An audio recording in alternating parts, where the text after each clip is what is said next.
Keni probleme me mëlçin, mjafton një gotë nga kjo dhe shikoni rezultatin. Mëlçia është një nga organet më të rëndësishme të trupit tonë dhe ka rëndësi të madhe për shëndetin tonë.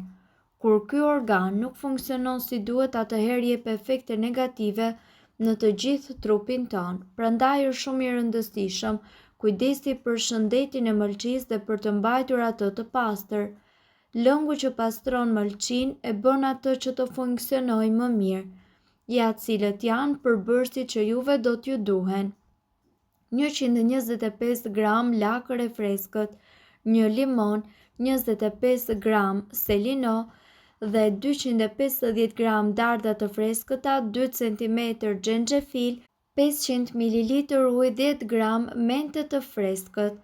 Përgatitja: të gjithë përbërësit i ndani në copa të vogla dhe i përzini me ujë. Pasi të jetë përgatitur, lëngun e servirni në gota të xhamit. Lëngu duhet konsumuar të paktën 2 herë në ditë, në mëngjes dhe në mbrëmje.